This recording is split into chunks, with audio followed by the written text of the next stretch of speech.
Welcome to 'Cause We're Nerds, the podcast that covers trends and new releases in comics, movies, video games, board games, and much more. I'm your host, Caleb, and with me is my wife, Courtney. Hello, everyone! February is the month of love, so we're celebrating our love-hate relationship series by revisiting the original X-Men trilogy. Today, we're looking at X2 X-Men United. How does the film compare to the first? Is it the best of the trilogy? And what is its place in the pantheon of superhero movies? Find out on this week's episode of 'Cause We're Nerds.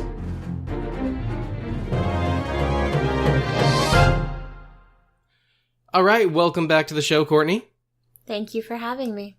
You're welcome. My other person canceled, so... Yeah.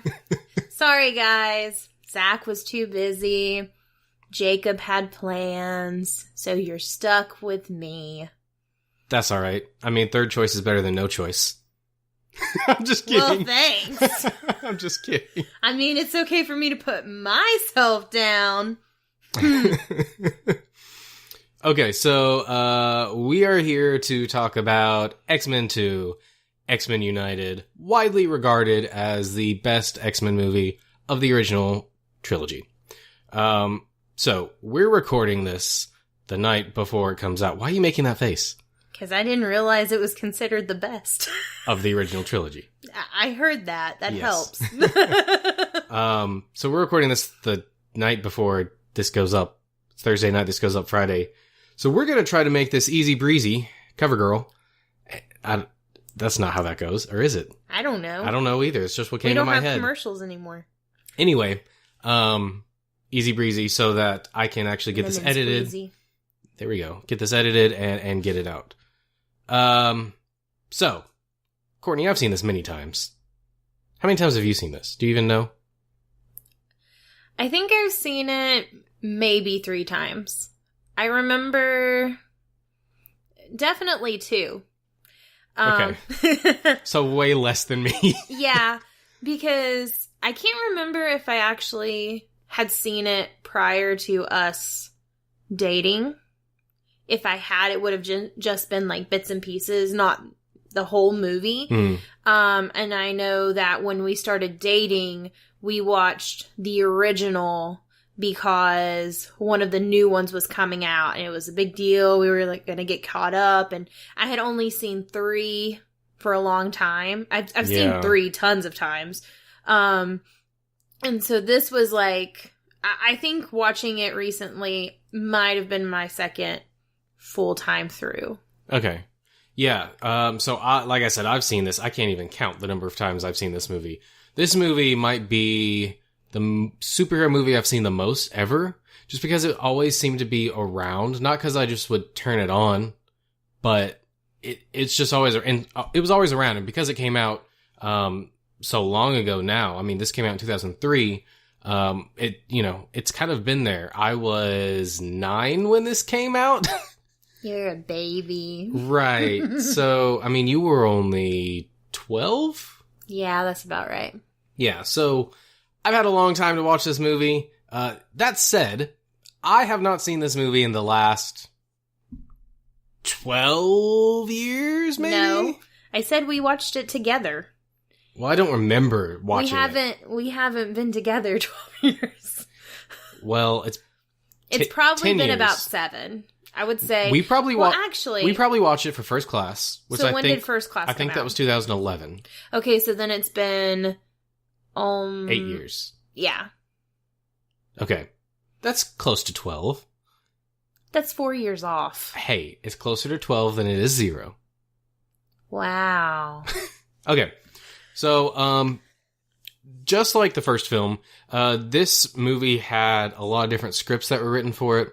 I know that they actually commissioned 2 different people to write a script at the same time. And what they ended up doing is taking both of those and combining them into one script. A hodgepodge. Which kind of explains some stuff to me.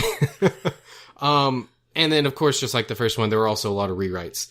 Also very similar to the first one, there was a whole bunch of people that were supposed to be in this movie. Most of them were supposed to be in the first one as well. And they did not make it in this movie because, again, budget constraints. Which is surprising to me because the reason this movie got started in the first place is because there was such a good response to the first one. Yeah.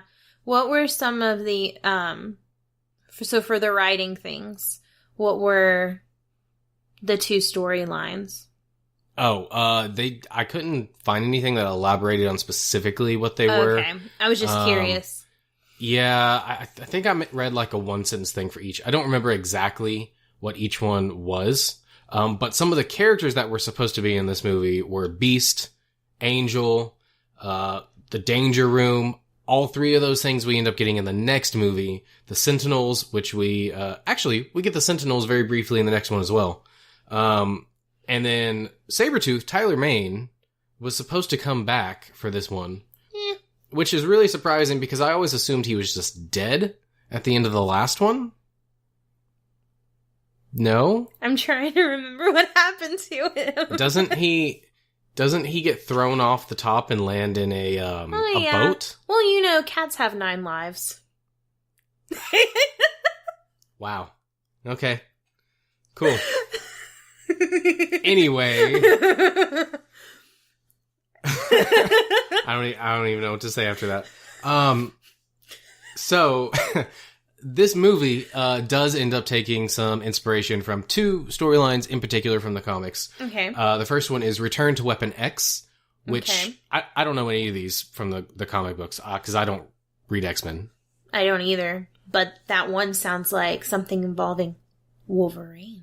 Yeah, right. So that's what I'm assuming is they're taking inspiration from. And also a storyline called God Loves, Man Kills, which, don't know.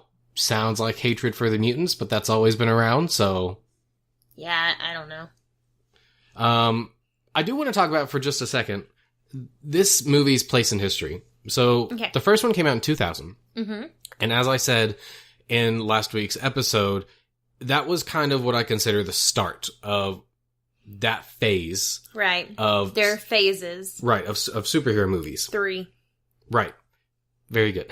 Thank you. A+. I listen to 'Cause We're Nerds. Then, in 2002, we got the very first Spider-Man movie. And that one, if X-Men started the trend, I think Spider-Man propelled it into what it would end up becoming. Like, X-Men was big. I was still kind of young to see how that was received. But Spider-Man was a sensation. And Spider-Man continued to be a sensation for years. Yeah. And so this movie just came out just 1 year later in 2003. So we're in a post-Spider-Man world, which I think makes a difference. I feel like, looking back, even though Spider-Man, the first one, is kind of smaller than the other, I don't know, 4, 5, 6, whatever we're up to now, it is very much a different film than even the first X-Men movie. Oh, yeah. I mean, for Spider-Man... Like, I remember seeing Spider-Man as a kid. I remember, and I think the reason I was exposed to it more is because he's, the friendly neighborhood Spider-Man. It was safe for me to see that kind of superhero movie, but mutants and, like, weird type things, like, that probably wouldn't have flown with what I was growing up. Like, I mean, you can just watch a character based on a spider. A creepy crawly thing that kills people. That's cool. That saves people. What are you talking Spiders kill people. Well, yes. And cats have 9 lives. Not really, though. Maybe. Anyway. So coming into this, it wasn't really something I thought about until after the fact. But it is very interesting to see the differences between this one and the original after Spider-Man came out, even though this only came out a year after Spider-Man, so it didn't have like a long gestation time to take what happened in Spider-Man and apply it to this.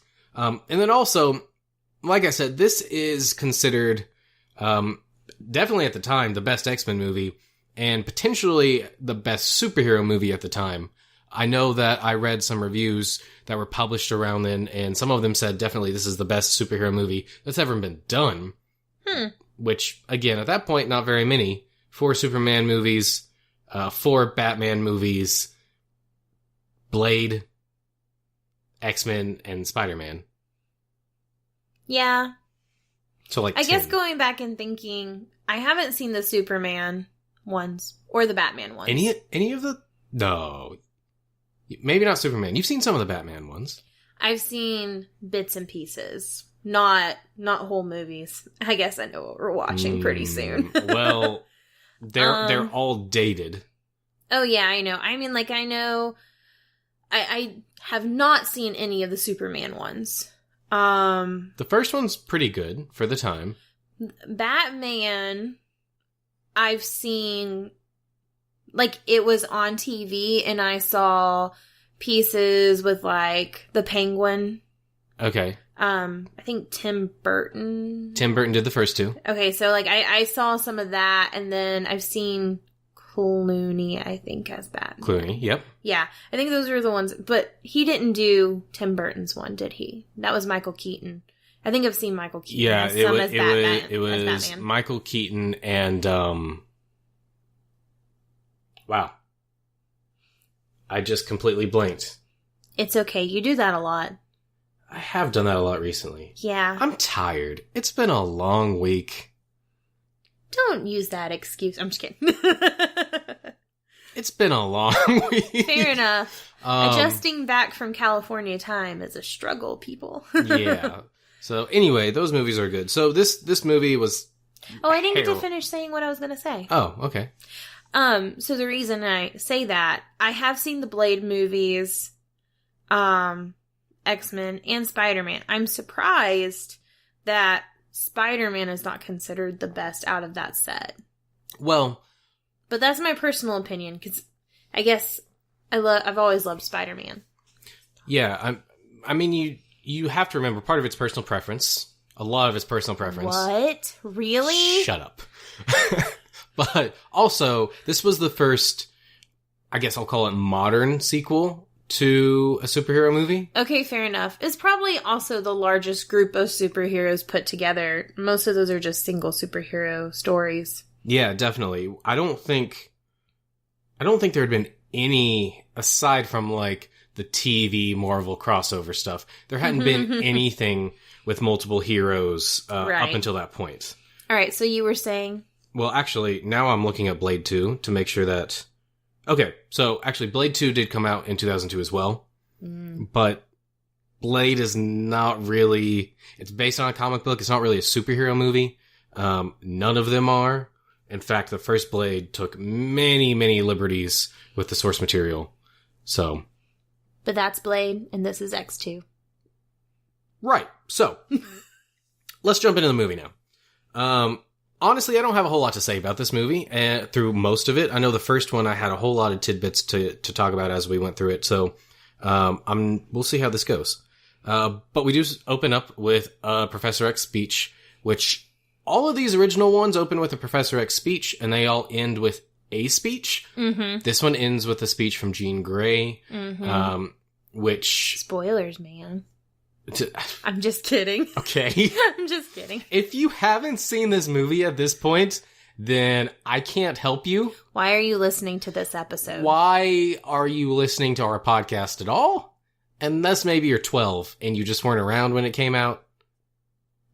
Continue. That's a weird thought. A 12-year-old that wasn't around when this came out. Okay. Anyway, now I feel old. So it opens with the Professor X speech and the weird CGI opening thing. I remember these being a lot longer, like a minute or 2 minutes. Mm-hmm. I think because all of the Spider-Man ones are, and I combined them. But fair enough. Yeah, these are really short. They're like 20 seconds, 30 seconds. And then we jump into the White House really quickly. And we get... What do you do? I felt like I was about to cough. Oh, okay. Sorry. Courtney just, like, leaned back with this really weird look on her face. Trying to stifle a cough. Alright, so we open up and we get Nightcrawler here in the opening. And I had a question. I always remember it being weird how he was kind of introduced as... We're supposed to think he's a human character or something. And watching it this time... I felt like they were almost trying to fake us out and make us think he was Toad, because he looks so much like Toad in the trench coat and the hat. His skin is the same color. It's something that I feel like that version of Toad would wear. Because he's got paint on before he comes out. He's got this weird gray skin, greenish color. Okay. And to me, it looked a lot like Toad. Yeah, I could see that. I felt like when it opened up, I forgot that it was Nightcrawler, and I'm like, it felt like you were supposed to know who it was. So yes, I would say that they were trying to make you think it was Toad. Yeah. And it's funny, you said you forgot this opening scene. Even though this is the movie that I might have seen the most, I don't remember a lot of this movie. I remember like some key things. I remembered a lot of the stuff at the end with the dam. Watching it, of course, I remembered it. Mm-hmm. But going into it, that's all I could think of. Maybe it's because I was pretty tired when we watched this. Mm-hmm. But I thought that was interesting. Yeah, I think, like, when I was trying to remember this movie, I think hearing, like, Jacob was talking about how, like, the movies blend, the trilogy kind of blends, and it's hard to remember what comes from what. Yeah. So, like, knowing that Nightcrawler was going to be in this one, I'm like, oh yeah, I remember the church scene. But, like, I don't remember, like, I knew like the damn thing happened, but I couldn't tell you what movie that was in. The most vivid scene I remember from this movie was when they escape to Iceman's house. Yeah. And they're there and, like, they get the new clothes and, like, the attack on the police officers and stuff like that. Like, I remember that scene the most. Okay. Yeah, it's always funny to me when I get to the point in the movie where the cat comes up and it licks Wolverine's claws. Mm-hmm. Because that scene was used so much in the trailers. It's, like, etched into my brain. Maybe that's Sabretooth. Oh, my goodness. Reincarnation, man. All right, Zach. But back to the first scene. Nightcrawler, this whole action scene, I think, is far more exciting than anything we got in the first movie. Oh, yeah. Thinking back, we've got two, really, I would say two action scenes in the first one. I'm not going to count the one at the beginning with Sabretooth because that was like a throw. So the two I'm thinking of are the one with Wolverine and Mystique in the statue. I guess you have the one with Wolverine and Sabretooth on the top. But again, that's so short. It doesn't really count. And then you have the one in the train station, which isn't that great either. All those scenes are very stilted. This one feels like there's an actual mutant in the White House doing mutant things, and it feels intense. Even now, it feels, it just feels modern in a way that the other one didn't. That's fair. I thought that the teleporting effects held up really well. Oh, yeah. Yeah, like, the Mystique effects last week, I thought were still really good. And for the most part here, those are good as well. There's a couple shots. Yeah. But the teleporting, I actually couldn't find any fault with it at all. Yeah, he's like, push, push, push. It's actually BAMF. In the comics, it's BAMF. BAMF. Okay, fine. I can't make that noise. So, obviously, Nightcrawler is new to this movie. He's played by Alan Cumming. Why are you laughing at me? Nothing. Continue. He's played by Alan Cumming, who I think at this point when I saw this, the only thing I'd seen him in was Spy Kids. I think he plays the villain in the first Spy Kids movie, which tells you how young I was when I saw this. Oh, goodness. Most of you probably have never even seen that movie. Spy Kids is so great. Yeah, it's probably not a good thing for an adult to watch. It's very much a kid's movie. I think he does great here. I think that Nightcrawler is a hard character to pull off because of the makeup, because of the look of him, because of the tail specifically, the powers. It's just kind of difficult, and I think that he does a really great job here. Yeah. So, moving on, we do get to see where Wolverine went off to at the end of the last movie, walking up to Alkali Lake. And really the only thing I can say about this scene is, in the last one, Hugh Jackman kind of looked like he does now. For some reason, in this movie, I feel like he got younger, and he looks younger in this movie. I thought so too! I'm like, what did they change about him? He looks so different. Yeah. So refreshed. I think it's the budget. It's the star power, right? It's so like the first one is like, oh, they're off on the docks just doing whatever. And this one's like a proper movie production, where, you got real makeup people and stuff. I don't know that for sure. Hugh Jackman doesn't need makeup. Well, That might be true. He looks fine just the way he is. Yes, the budget on this movie was $110 million. I don't remember what it was on the last one. I can check. Was it 48 or 58? 48 sounds way too low. Okay. Give me just Did it make 48? Second. No, it made more than 48. Dang it. I should have had this prepared, but I didn't. How dare you? How can you call yourself a podcaster? This is what podcasting is. A nerdy knowledge collector. I can't even come up with good words. Okay, well, I didn't write it down. So, I'll have to use the power of the internet. Dun dun dun dun!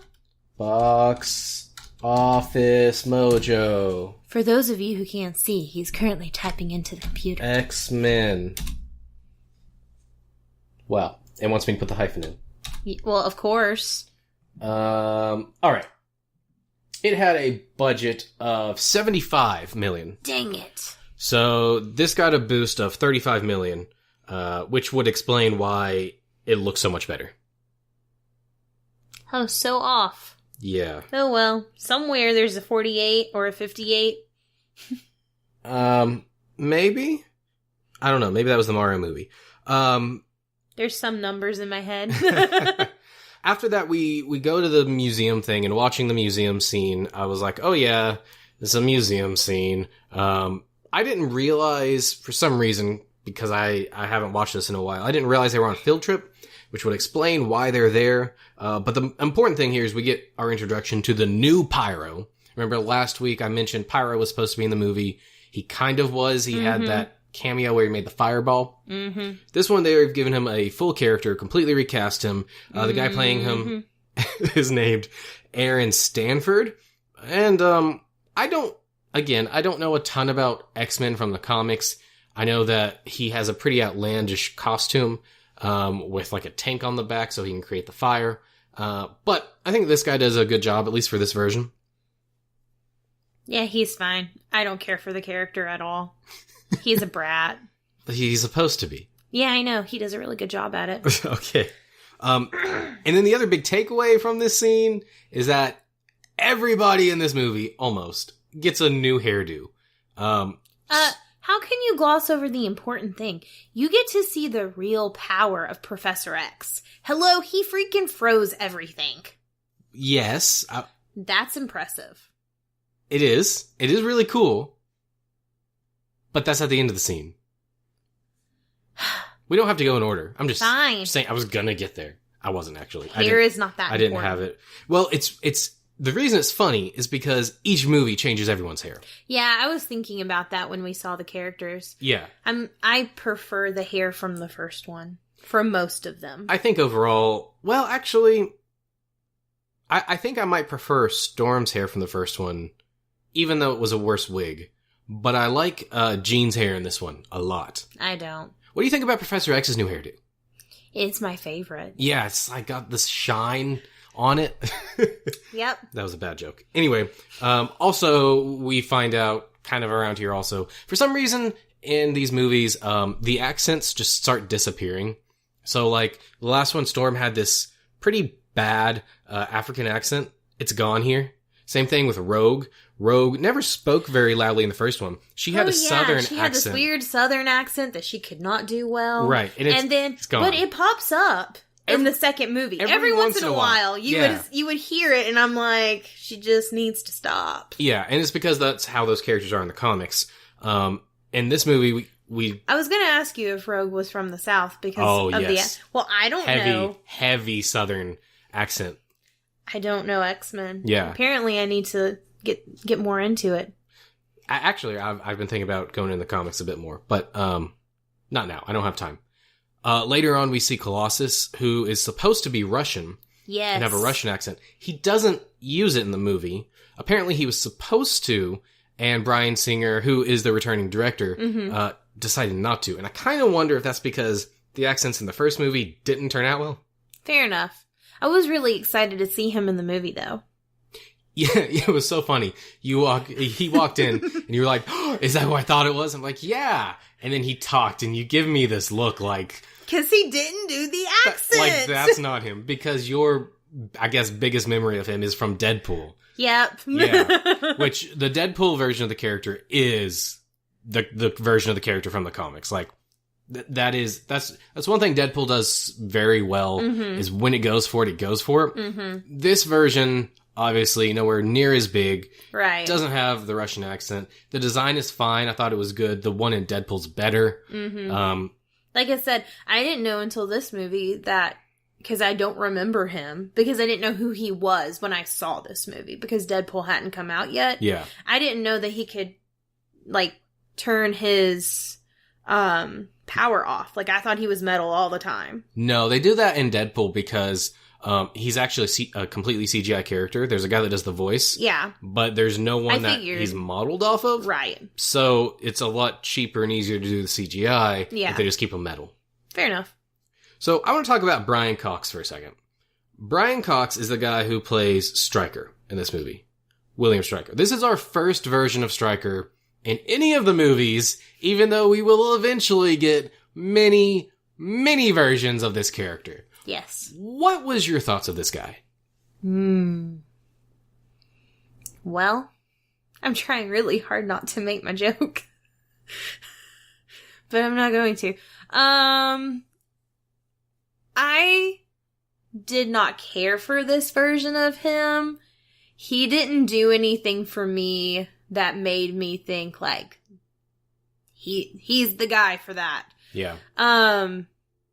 Probably the most memorable moment with him in the movie is when he pushes his child or his son into the room, and much later in the movie, and you find out that, like, you know, in his mind that's not his son anymore. And so like I feel like the actor did a good job kind of portraying that, like, evil there. It probably could have been portrayed even better, but, like, he doesn't really do anything for me as far as, like... Okay. He's a very accomplished actor. Well, I mean, I'd believe it. Yeah. I think because when we were watching the movie, like, I just could not get into it. I think it's because I prefer a lot of the newer X-Men movies, especially First Class. It's one of my favorites. Yeah. And I think I have a hard time because, like, that is the storyline I want to experience. And I have, and you keep telling me, no, you can't look at that one and compare, or, and, you know, like, they don't go together. And that's what's frustrating, because I want things to connect, because I like that kind of stuff. It was so funny. Like, 4 or 5 times, you were like, well, how that doesn't make any sense, because in this other movie, and I'm like, yes, I know. That's why. Just because the other movie was so great. That's why the X-Men timeline is so incredibly broken. And then they said, you should do a podcast episode on that. We might. That's a good fourth week episode. But yeah, it's like I said last week, you have to view this trilogy. You really do. As its own thing. Yep. They're not connected to the others. Yeah, if you don't, it's just completely jacked up. We see the return of Senator Kelly here, which is actually Mystique in disguise. That's right. Now, the cool thing about watching this movie versus watching it last week is we went to the Stanley Memorial Tribute event. We did. Which we'll talk about a little bit more in what you've been up to. But there, Bruce Davison was there, who is the guy that played Senator Kelly. Mm-hmm. And that was really cool. Yeah. In fact, there was a lot of X-Men people there. Lauren Schuler Donner was there, the producer. Mm-hmm. And so seeing those people there, especially when we're in the midst of talking about X-Men, was really cool. He actually got up and said a few words. He's aged a lot. Yeah. I mean, it has been quite a long time, like 15 years. He's got good hair, though. Yeah, he's got a beard now. He does. Which is weird. Because all I know him from is this movie. Yep. I think he's here. I don't know if he comes back again in the movie. I'm trying to think if she ever transforms into him again. I don't think so. Maybe one other time. Yeah. Maybe. Also with Stryker, which I never talked about Stryker, I guess. You didn't. I should talk about him. I like him in this movie. I don't know if he ever comes across as a military man to me, except for maybe when he's with the strike force. Which is odd, because, like, one of the other big movies he's in is one of the Bourne movies, which is all, like, spy, espionage, military type things. So, I don't know, like, that's fine. It doesn't gel super well with the other versions we get. I think it kind of gels with the version of him we get in X-Men Origins. Yeah. But, like, he feels more evil in that movie than in this one. Yeah, like I said. Okay. Okay, cool. We also get our first introduction to Lady Deathstrike here at the beginning. She's never called that. No. Which is interesting. She is in the credits, though. Is she? Well, I say that. She is on IMDb. Okay. When I was looking up people. Yeah. Well, they call all the X-Men by their names, so I thought it was weird that they don't call her hers. She's introduced as Yuriko, which I think is the only time we hear her name in this movie. Yeah. Here in the opening. That is her name in the comics. Okay. She's played by Kelly Hu. Who I don't know anything about. Fair enough. And I mean, you probably don't know much about Lady Deathstrike, do you? She got some needle fingernails. Yeah. So I want to go ahead and talk about her here. We see her fight later on in the movie. She's always cracking her fingers through this movie. This is a fairly different version from what we get in the comics. Okay. The one in the comics is not a mutant. Okay. At all. You'll see that a lot with these movie adaptions for Marvel and for Fox and Sony, is they'll change the characters to have them better fit the universe, even though that's not the way they are in the originals. Yeah. She does have these claw-like things coming out of her fingers in the comics, but depending on the art, sometimes they're like this movie where they're the claws coming out of the fingers, but a lot of the times, the more classic version is where her fingers are just massively long, the length of the blades in this movie, and they're supposed to be like blades, like mandibles, but even when I was looking up, I couldn't tell if they were metal or not, because in the comics, a lot of times they have this weird, fleshy metal color, like an in-between. So it's not really clear. She gets her powers in the comics because she's a cyborg. She, something happens to her and she gets surgery to become a cyborg. Is that why her eyes change colors when she dies? In this movie? Yeah. No, her eyes change colors because she's filled with adamantium. Dang it. Good try, though. I mean, like, 'cause I didn't know. Okay, yeah. Continue. So she's a cyborg. Apparently, at some point, she does get some version of healing powers like she has in this movie, although it's not as strong as Wolverine's. She is bonded with adamantium. Her skeleton is that, which was done by magic. It's the only way she could survive it, because Wolverine could only survive because of his healing factor. So she's pretty different from what we get in this movie. In the comics, she's a lot more Asian-inspired. Like, she wears Asian-style clothing and stuff. The design in this movie is fine. It's boring, just like all the costumes. But it is what it is, I guess. I thought that she was another experiment of Stryker's. Like, that he was pleased with what happened with Wolverine and then went searching for more that were similar and was like trying to create like an army type thing. Yeah, in this movie. That's kind of what I took it as. In this movie, that's true. Okay. She is an experimental Stryker. In the comics, pretty much completely separate. Fair enough. Yeah. In the mansion, when we return there, Logan shows back up, which I guess it hasn't been that long since he's been away. Yeah, I asked you during the movie how much time had passed. I thought at some point someone said like 6 months, but then like that feels like a really long time. Yeah. But then you look at their hairdos. I mean, it was enough time to go to the hair salon. True. Yeah, I don't know exactly how much time has passed. It doesn't feel like it can have been too long. Like, it feels very closely related. Right. I'm thinking maybe 2 or 3 months is probably a good estimate Fair enough. Yeah. Back to hair, though. Rogue's hair looks so much better in this movie. Where they do the white. Mm-hmm. The white in the first one almost looked like an attachment.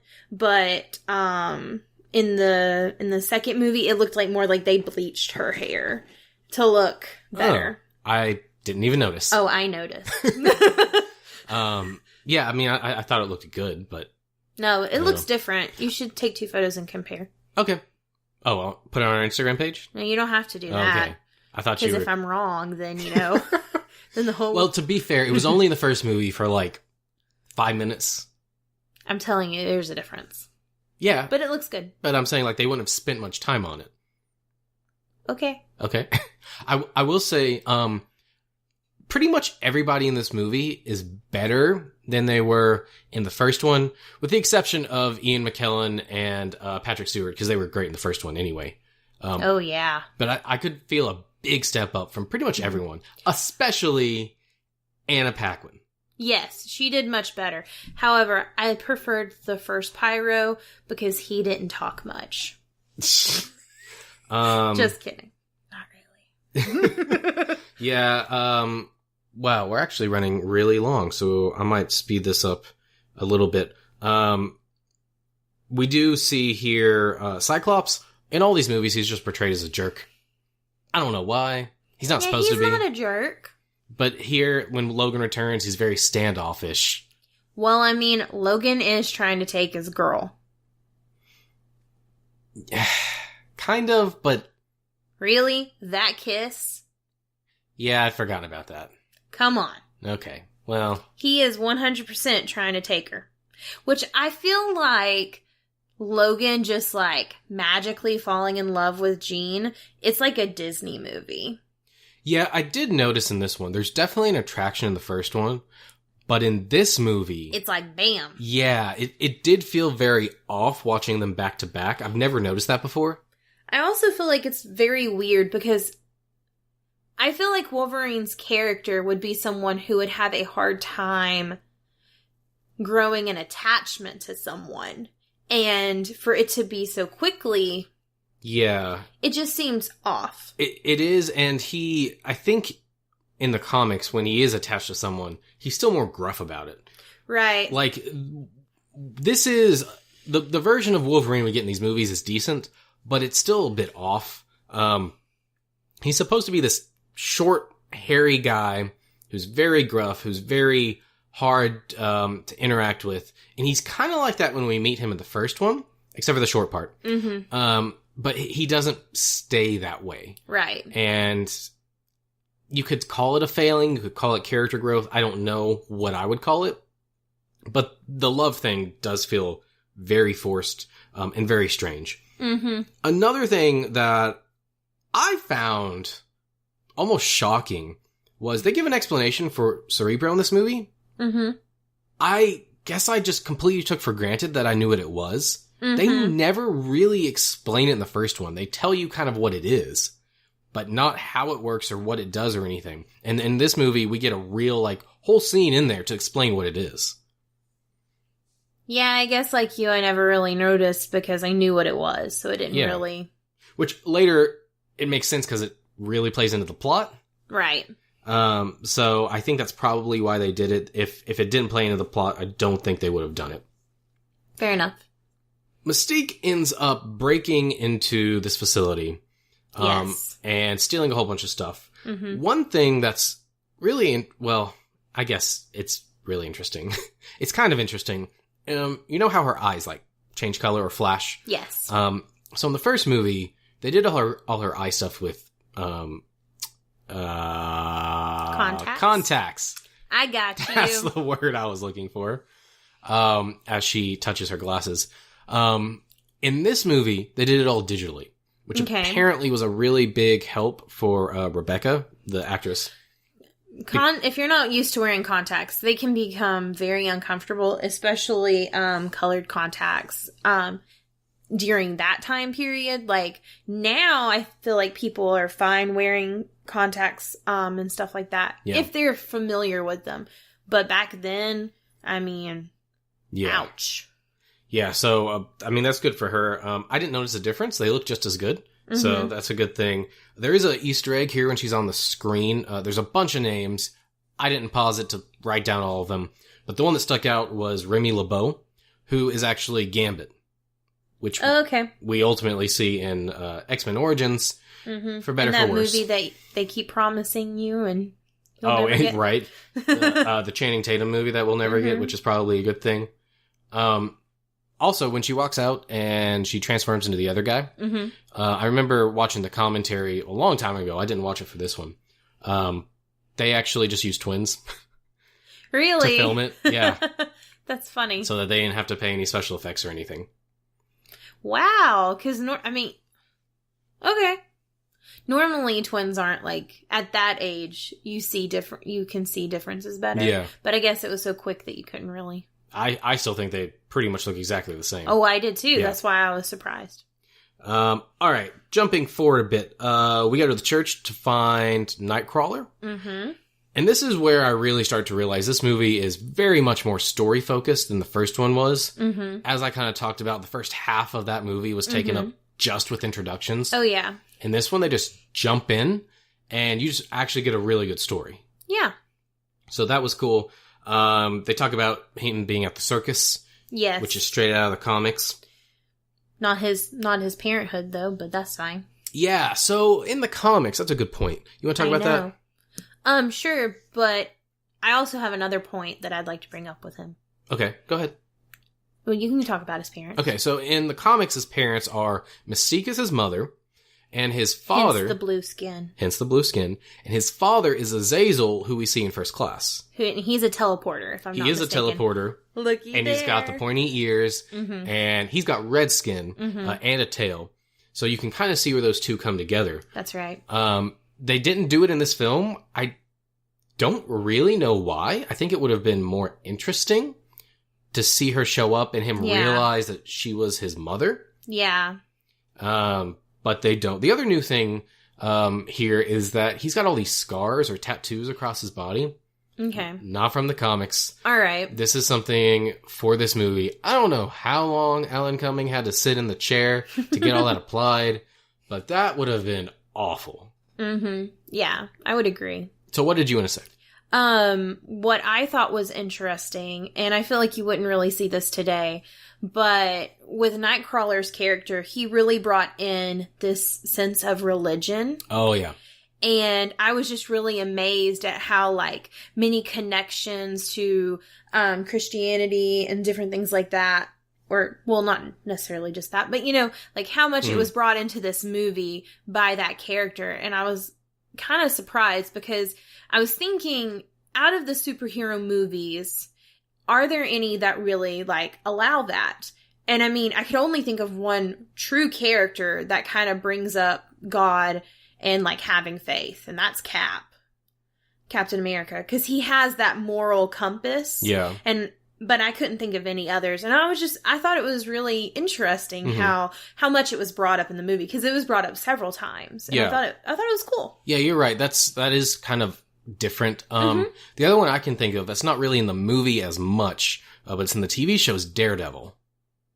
Yes, and both of them. Well, I guess I shouldn't have said Well, they're Catholic. Yeah, I was about to say he's actually Catholic. Yeah, but I wasn't sure if Nightcrawler was for sure. That's why I didn't. Okay, Nightcrawler's Catholic. So still bringing in that religion aspect, but yes, that does occur in Daredevil. Yeah, in the show, it's a big part of Nightcrawler's character, which I think is why it's focused on so heavily here.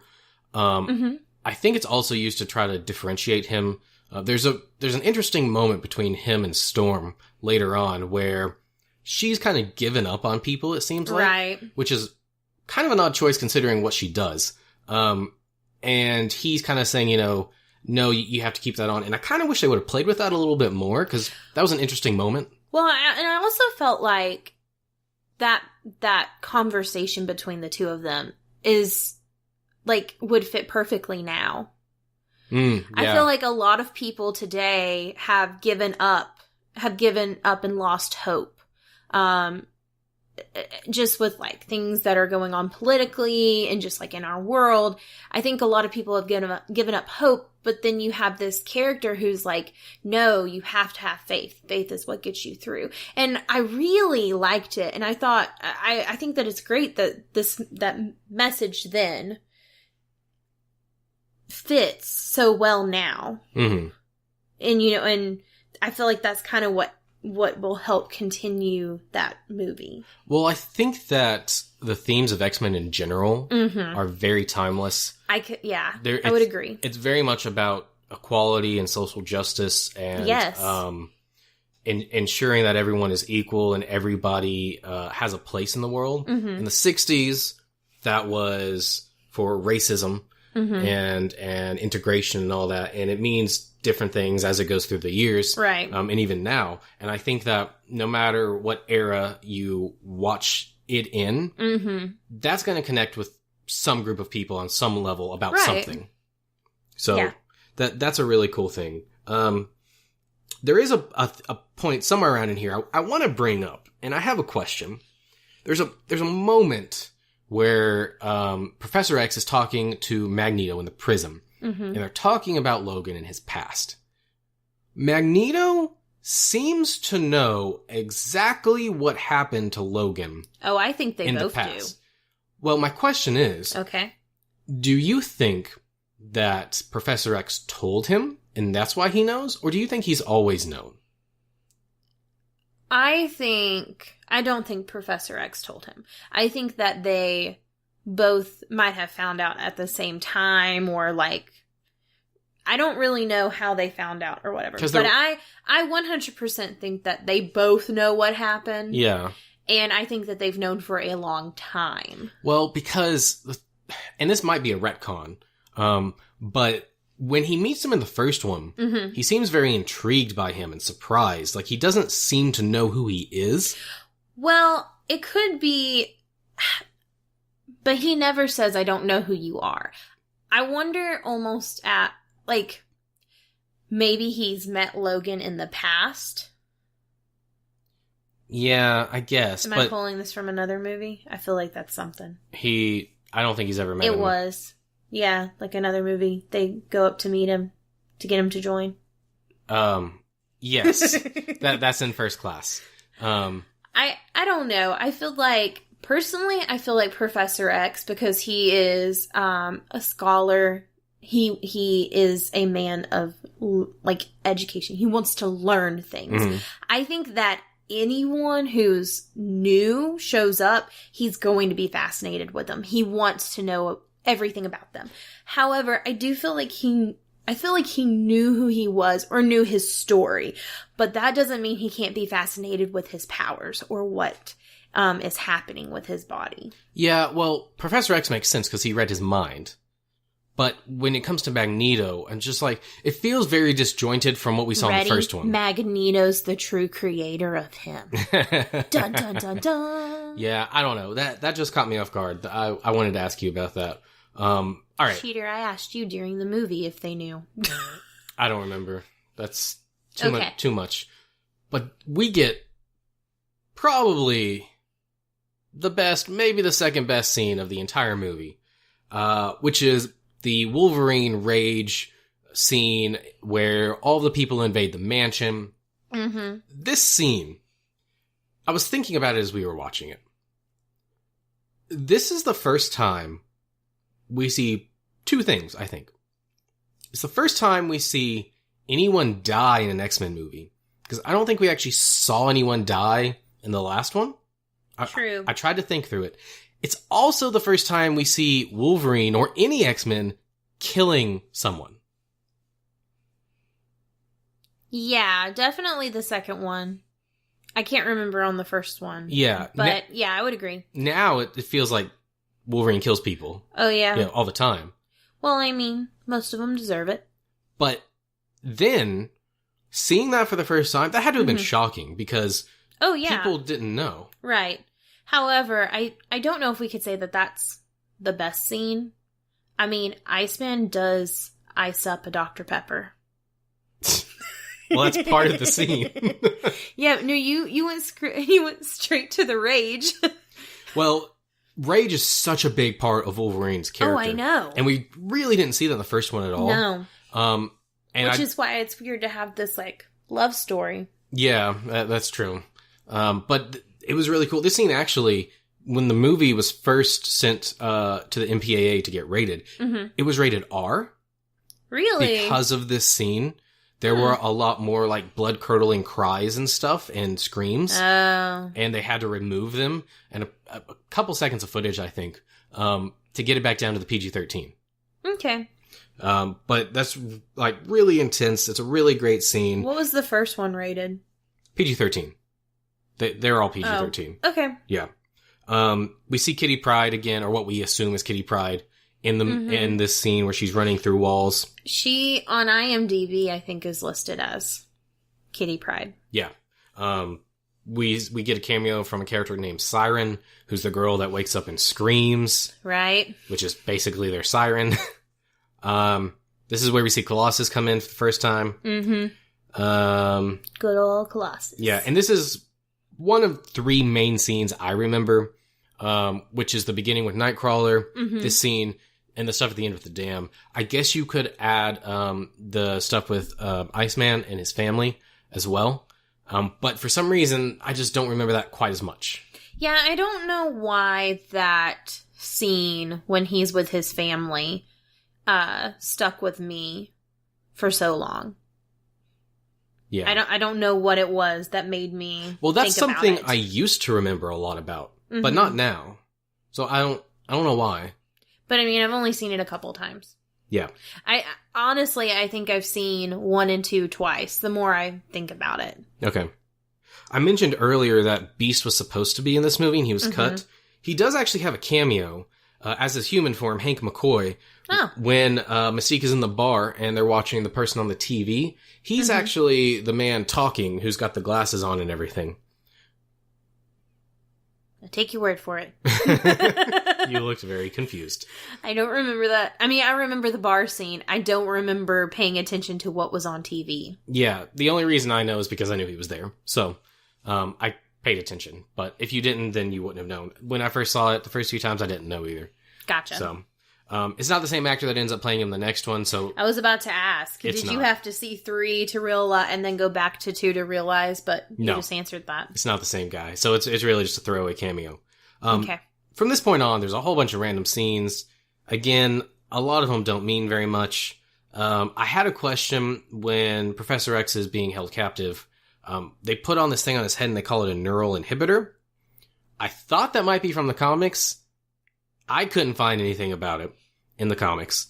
Okay. But what I do want to point out is that this is where I noticed the trend of what they do with Professor X in these movies, which is always take him out of commission. Yep. Because they never know what to do with him.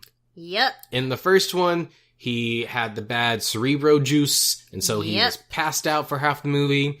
In this one, he's got the neural inhibitor and all that stuff. Yep. In the next one, spoiler alert, they kill him. Yep. So... It's like with Dragon Ball. So you have to take Goku out. Mm-hmm. Something has to be happening to him. He has to be off on a planet or dead so that you can have this great, great build-up, and then at the very end, he can come back in and save the day. Except Professor X never does that. I know! But he should! He's so great! Yeah, I'm trying to think. He plays a much bigger role in the other movies, starting with First Class. Which I think is why I like his character so much. I mean, because he's just so cool and... and young.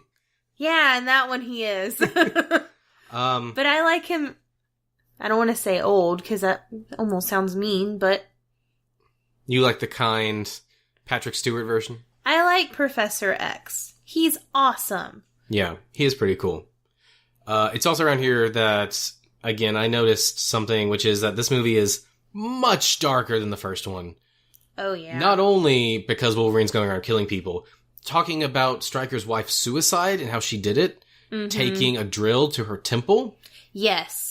That's, like, really intense. I was gonna say that. Seeing his son, the way he's treated him, that's really intense. This whole movie is just much darker, which I didn't remember. Yeah, and that's like I said, you know, we're the scene where he is like, that's not my son, you really feel, that's where you feel his hatred. Yeah. And his distaste for mutants. The fact that you would... Sorry. What? Nothing. Okay. The fact that you would do that to your own child because you couldn't accept. And I think that might be why I also remember the scene with Iceman at his house, is because, like, his mom just wants him to, like, be a normal person. Yeah. And won't accept him.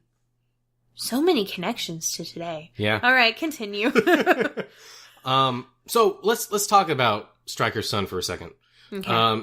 His name is Jason Stryker. That's right. He's identified as mutant 143. That's right. Now, in the comics, Stryker does have a son named Jason, who apparently he stabs, and right after being born, and then when the mother asks him about it, he breaks her neck. I'm not kidding. That's what the internet said. Could be wrong. But he then goes and saves his son, and I don't know. He uses AIM to help bring him. I don't know. It's all kinds of weird stuff. So he didn't kill his son, he just stabbed him? That's what it sounds like. But honestly, I didn't look that much into it. That's weird. Yeah, it is really weird. The other weird thing is... Who was the creator of him? Chris Claremont. The main X-Men creator that people think of. Okay. Yeah. But the version that we get in this movie is very different. He's actually, from what I can tell, and maybe the rest of the internet, I'm not sure, an amalgam of two characters. Okay. Jason Stryker and another character named Mastermind, or Jason Wingard, who is from the comics. All of Mastermind's powers are exactly what Jason has. Okay. He doesn't have his power from the comics, which is like creating a blinding light. We never see that. But all of the projection stuff, making people see hallucinations, making himself look different, all of that is Mastermind powers. I have a question, and the reason I'm asking now is because I think it connects to him. So the solution that they put on the back of Magneto's neck and Nightcrawler's neck, is that solution from Jason? I think they never explicitly say it, but I think we're supposed to kind of understand that they're siphoning off maybe his pieces of his brain or something, like the juices to create that. Okay. I'm not sure, but that's what it seems like. I felt like there was a missing scene that explained the serum, and so I was trying to figure out, and that was the only thing I could maybe think of like how they were, because it's odd, because like they're compelled to do, like compelled to tell or compelled to go and do something, but like I think it's odd that it is just like serum. Yeah. And not, because like when you see Professor X trying to like fight off Jason's like physically there creating this projection thing. So I just was curious like how that worked, and it wasn't explained well. They don't explain it. It's basically mind control. Okay. Very comic booky. Also, you said it earlier, kind of. This movie is long. This movie is really long. I had issues paying attention to it while we were watching it. Even like halfway through, I was like, oh my goodness, there's still another hour. It's a long movie. It is. And it feels long. Yeah, most of the movie I was like, I don't know what I'm going to talk about. Yeah, which is weird because this has, what I said, 4, maybe 5 action scenes when the first one had maybe 2 or 3. Yeah. So you'd think that would pad it out a bit more, but it really doesn't, at least not on repeat viewings. I think it's more of like, we're seeing them back to back. Yeah, but it's been over a week since we watched the first one. I guess. Yeah. We get a bunch of stuff here at the end. We get the Professor X versus Jason stuff, which is fine. There's the tornado scene, which is fine. Cyclops has new glasses because he couldn't get new hair. He's not even in this movie much. Sorry, that was funny. Apparently he had more scenes and they were cut. Like the last one? Yeah, they were cut for runtime issues. Poor guy. Because of the he studio. Can't catch a break. Exactly, because of the studio. And one of the people involved felt that he should have gotten more scenes, which I agree. Yeah, I mean, gosh, Wolverine is trying to steal his girl, stole his car. Pretty sure he stole his motorcycle. Yeah. I mean, what is he gonna do? There is a scene in this movie where they show the sign for Xavier's school. Mm-hmm. And they actually took it from the first movie. Mm-hmm. When Wolverine steals the bike the first time, he rides by it, and they didn't have a shot of it, so they just recycled it for this movie. Fun fact. Interesting. Yeah, but Cyclops is supposed to be the leader of the team. You would never know that from any of the X-Men movies. No. Professor X is like the mentor of the team, the facilitator. Okay. Cyclops is the leader. But he never once acts like that in any of the X-Men movies. No, I mean, in the deleted scene from the first one where he asks Logan if he can take orders and he gives him the uniform, I feel like that would have established him as a leader character. Yeah. Or even, well, I don't know. I guess he kind of has that feeling because he tells Professor X that he will take care of the team. Yeah, but I feel like that's kind of him showing he's taking lead. I don't know, maybe. I don't know. But I honestly don't. I agree with you. I don't really feel like there's anyone who's like, I'm in charge and we're doing this and this is the plan. Except maybe Professor X. Yeah. Yeah. Which I will say in this movie I noticed, which I guess I've never thought about, the fact that they're going around and illegally investigating things and attacking people. But they are totally just like illegally going around doing things. Well, you know, you gotta do what you gotta do. The Lady Deathstrike fight, good. That's fine. I remember it being a lot longer. It's not very long. It's only a few minutes. Yeah. The way he kills her is pretty cool. Yeah. Yeah? Yeah. You didn't like it? It's so weird having it come out of her eyes. Well, it filled up her entire body. Yeah, I know. Yeah. Man, there's a whole lot of stuff I just don't care about, to be honest, at the end of this movie. The dam you make breaks. it sound like you don't like the movie. Pyro turns evil. We all knew that was coming. Yeah. The end, actually, with Jean Grey, it didn't get me, because I knew it was coming, but it was very emotional. Oh, I thought it was very touching. Like, I actually got tears in my eyes. Yeah, I think the part that makes it touching is Cyclops and Wolverine's reaction. Yes. Yeah. Only, I don't feel like Wolverine should have had such an intense reaction. Because I don't feel like he should be... As in love with her. I agree. It's just kind of a little... Like, it'd been different if, like... I don't know how to explain it. It felt very Disney princess. Yeah, I understand. But it was still very touching. Yes. How they mourned for her. But I don't understand why she couldn't have lifted herself out of the water. Like, when she gets the plane up there, and it's working at that point, why she couldn't have then lifted herself. Well, we never once see her lift herself in the first two movies, so I don't think she can, or she knows that she can. Also, I think of it akin to, like, just being on the edge of what you can do and just being ready to give out, like you can't go on anymore. Fair enough. Because what she was doing, we had never seen anything of that power before. They call it out at the beginning of the movie. Mm-hmm. A few weeks earlier, she was moving books across the room. Now she's holding back an exploding dam and lifting a jet, you know. The bombs. Oh, yeah, the bombs. Alright.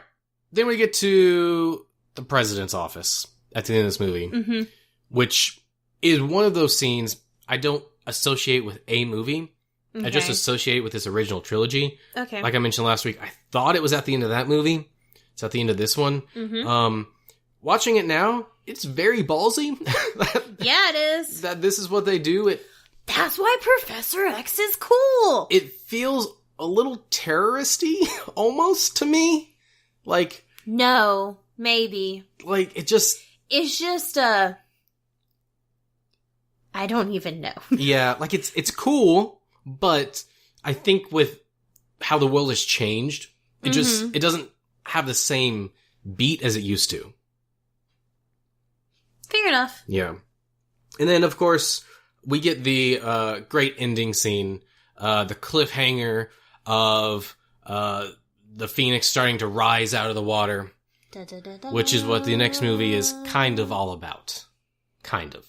A little bit. Sort of. Yep. Yeah. I have a note here that I guess I should read. Wolverine's hair gets longer. I don't know if you noticed, there's a couple scenes. At the end when he's in the dam, it's longer. It's more full. And actually, when he comes back to the mansion, or maybe, no, when he's at Alkali Lake the first time, it's also a lot bigger.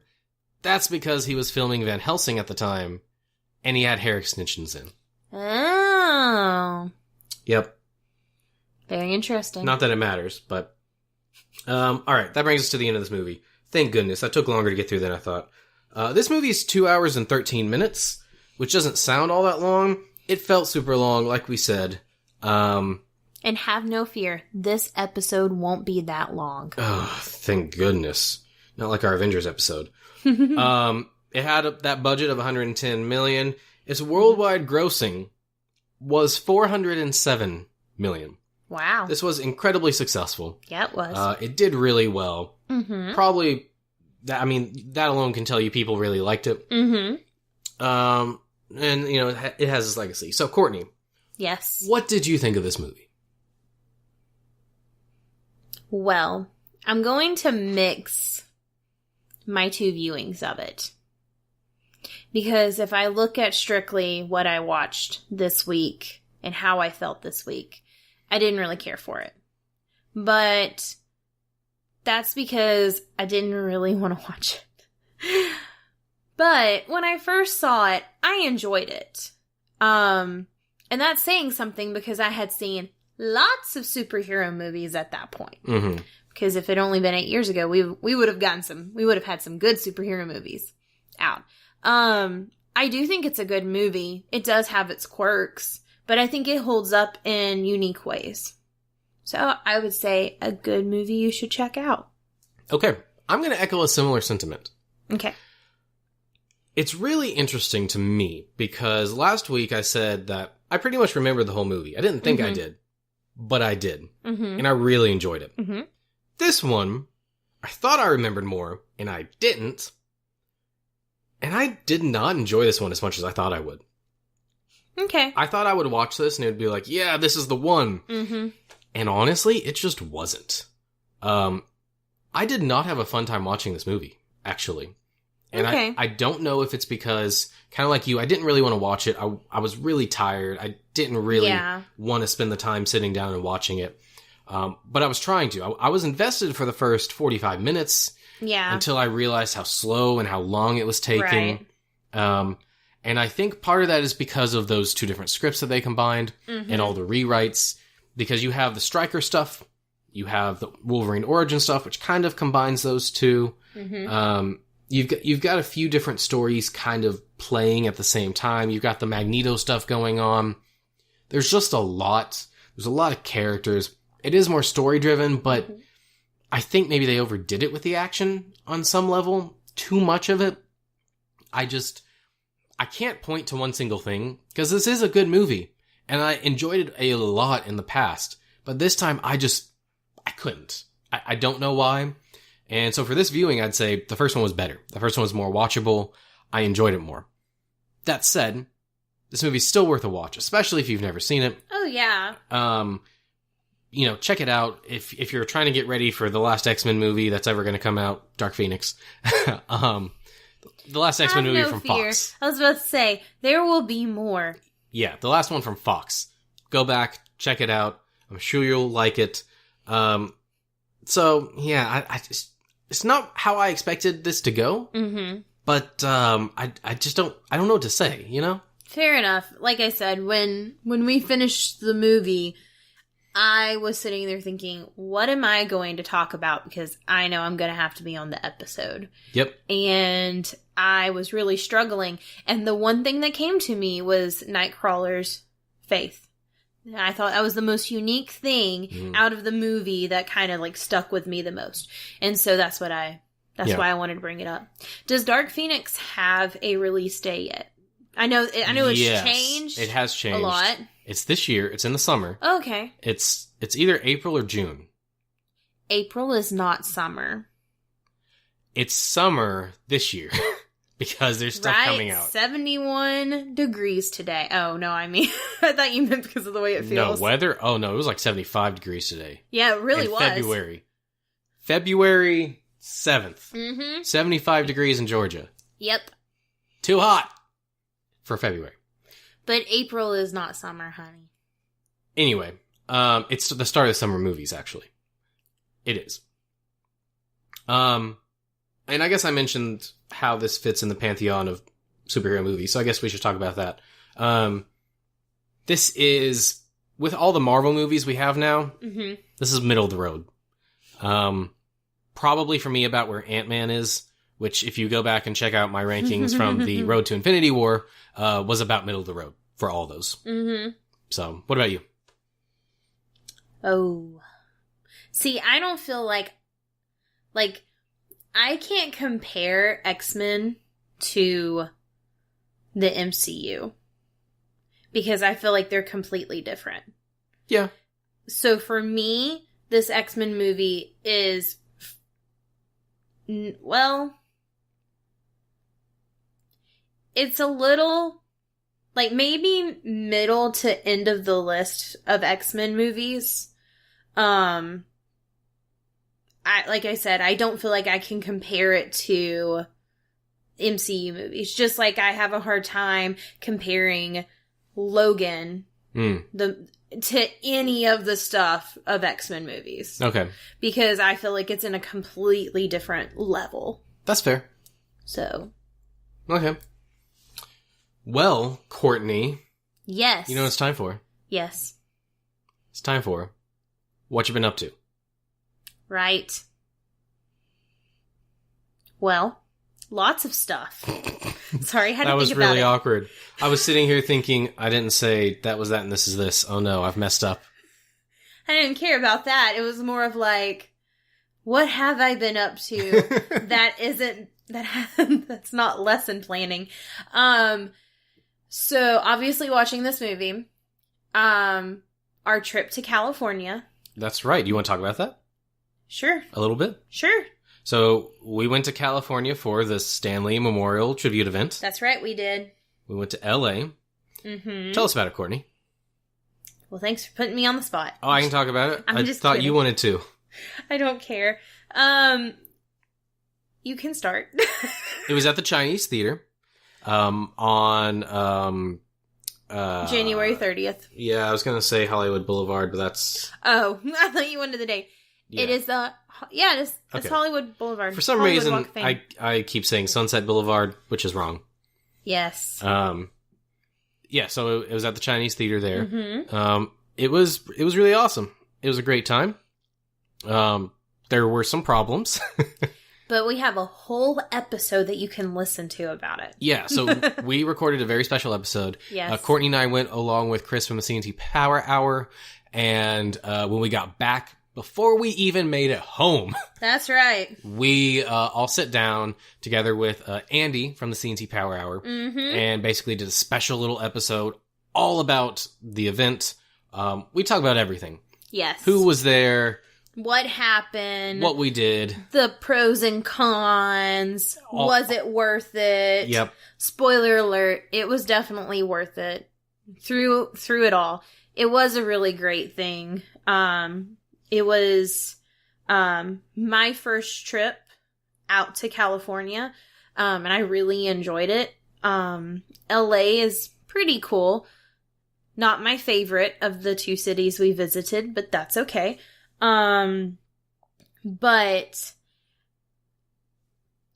so like, I think for me, it was kind of an odd experience because like, I've seen celebrities before. We've gone to Dragon Con and other cons, and we've seen actors and actresses, and I've been very close to them. I have my really great picture of me with Matt Smith, and with the exception of 2 experiences, one at each con, I can't think of being, like, starstruck. Mm-hmm. And even though there weren't necessarily celebrities that we got to see on the red carpet that were, like, so big that I, like, just couldn't believe was right there, I was very like, oh my goodness, they're from... Oh man, I'm blanking on the name. I've taken this from you. Thank you. Yes. I'm like, there's the people from the Runaways. It was so cool. And just to be like, just like 2 feet from them. Yeah. Or to be close to Felicia Day. Oh my goodness. Like, I love her character in Supernatural. And like, I love like what she stands for and different things like that. It's so cool. So like, that was different and something that I've never experienced. So that was a lot of fun. Just getting to celebrate Stan was very enjoyable. So that would be like our biggest, that was the LA part. San Diego, if you ever get to go, amazing food. Amazing food. I want to go back just for food. Yeah. It was good. It was really yes, good. It really, they have good food. And it's obviously worth going to San Diego because you got Comic-Con. Oh yeah. We'll be going at some point. Yes. Yeah. Probably not this year. Yeah. So, like I said, if you want more details, check out that episode. Just to give you some ideas of the kinds of celebrities that were there. Not to say all of them. Lawrence Fishburne. We talked about Blade earlier. Wesley Snipes was there. He was. Mark Hamill. Yes. And I'll leave it at that. We have tons and tons of pictures and a couple videos on our Instagram page. Mm-hmm. If you want to go check it out from the whole event, Instagram.com/causewe'renerds. Mm-hmm. Check it out. Did you post the video of Lawrence reading The Raven? Yes, there is a teaser of it on Instagram. The full video is on our Facebook page. Because Instagram will only let you post a 60-second video. Okay. Yeah, because it's like a 9-minute video. Yeah. In case you did not hear what she said, Lawrence Fishburne read The Raven, the poem. It was... by Edgar Allan Poe. It was incredible. Seriously, like... because at that point in the whole event thing, and if you check out our episode on this event, you'll hear this, but we were pretty tired at that point, and when they said that he was going to do this, I was like, oh, okay, no big deal. He got the first line out, and I couldn't grab my phone fast enough to start videoing. He did amazing, and I love Edgar Allan Poe. I love The Raven, and so to hear it, it just felt so, like, he had the perfect voice for it. Yeah, he really did. But, have you been up to anything else? Not really. Yeah, that's fair. We've been busy. Yeah. Yeah. Well, we did check out a new anime. Oh, that's true. It was... did it have... Violet Evergarden? Yes, Violet Evergarden. Yeah. It's good so far. Yeah, we're like 3 episodes in, I think. Yeah, I think we... Yeah. It's a pretty different anime from the types I normally watch. Mm-hmm. It's very, time period piece. Yeah, it's kind of it's kind of slice of life, but there's a point to it, so it's a little not... it's good, though. It's on Netflix. Mm-hmm. It's branded as a Netflix show, even though Netflix themselves didn't make it. That's how a lot of their anime is right now. But decent, check it out. Does not have action in it, so if that's what you're looking for, don't bother. Well, we don't know yet. It doesn't really have action in it. I don't think it's going to, but you know. Alright. That all you got? Yeah, I think so. Unless they want to hear about my lesson plans on European explorers. I don't think they do. Okay. If you do, write in, let us know. Please don't, because I don't want to talk about it. I can teach you about the Georgia regions, though. Hey, Courtney, ask me what I've been up to. Hey, Caleb, what have you been up to? Well, Courtney, despite how busy we have been being out of town and everything, I've gotten to play a few different games. Oh, Kingdom Hearts 3 finally came out. After making my way through all of the other games for the last year and a half, it came out. It came out Tuesday. That's the day that we left out for California. I didn't think it was going to get here in time. Luckily, I got called out of work, and because of a snow day in Georgia, that was really rain. Yeah, it didn't happen at all. But I got to stay home, and it came in early, so I got a couple hours in. And it was really funny because 3 hours in, a little thing pops up. Well, what's that? That you weren't playing 3. Oh. Yeah, I won't spoil that for the people in case you're going to play it. Sorry. Spoilers. But it's funny. Is it? So, I've been playing that. It's been great. I've gotten to play a little bit since I got back, not too much. I'm really liking it so far. They've basically taken every single mechanic from every other game and thrown it into one game, except for the card stuff from Chain of Memories, which doesn't seem like it would work, but it really does. If you want a better idea what it's like, Chris from CNC Power Hour is actually streaming it right now. He's been streaming it. Go check their channel out. Every night till like 5 a.m. Yeah, he's been playing it a lot. At this point, he might even be done with it. I don't know. I'm kind of jealous of how much time he gets to play it. Well, I mean, if you only slept for 2 hours. Yeah, I would be dead. Fair enough. What else have I been doing? I know. Yeah, but I want to talk. Okay. I played more Pokemon Let's Go Pikachu. I've talked about this a little bit before, but I'd shelved it because a lot of guys from my office play it in February. So I've started it back up. I am 3 badges in now. I just beat Lieutenant Surge, and I'm on my way to the Dark Tunnel that you need Flash for. So I'm really enjoying it so far. I've gotten a lot of Pokemon that I've never had before. Mr. Mime, really cool. Playing with the Pokeball Plus, awesome little controller. So that's awesome. And then I also started another anime because I was supposed to record last night, and I got home and I was so tired I couldn't do anything. So I started JoJo's Bizarre Adventure, which is a very, very popular anime if you've never heard of it. It is a bit bizarre. There's actually 2 different ones. I'm talking about the newest one that came out, I think, in 2012. I think I started the 3rd episode, and then I had to stop it. It's good so far. I think it's like an anthology series. Like, every half a season, it changes the main character, I believe. Okay.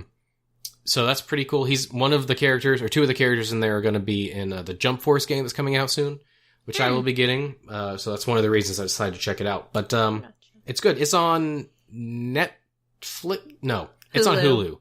So if you have Hulu, they've got at least the 1st season dubbed. I don't know beyond that, but they have all of them subbed. So definitely check that out. And that's all I've got. Well, great. Because you know what time it is. What time is it, Courtney? It's time to plug. Guys, you need to go check out CNC Power Hour on Twitch or Facebook. You can catch them streaming video games like Kingdom Hearts 3 or Magic the Gathering on Sundays. That's right, and they have been, like you said, streaming Kingdom Hearts all the time, not just on Saturdays. Yeah, no.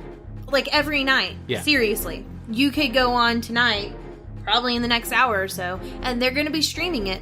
And if you don't know, Twitch saves your past streams for a while, so there's several of them up that you could go watch right now. Perfect. Go check them out. Also, thank you to Taylor Poole for our awesome opening intro music. You can find him at taylorpoolemusic.com. That's TAYLORPOOLE.com. Music.com. How dare you mess it up? Well, your turn then. All right. Please check us out on our amazing website.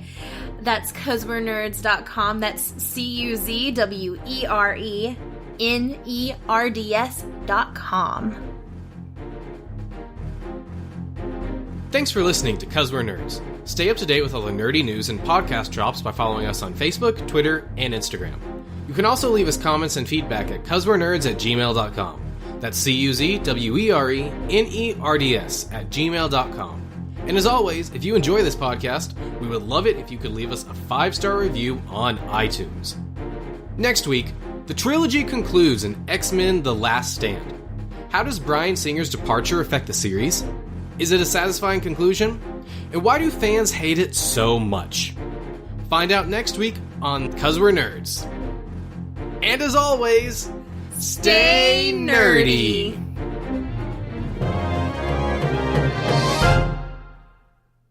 Woo woo! Oh, we're doing something? I don't know. Do you want to do something? This is the something. We could just do this. Yeah.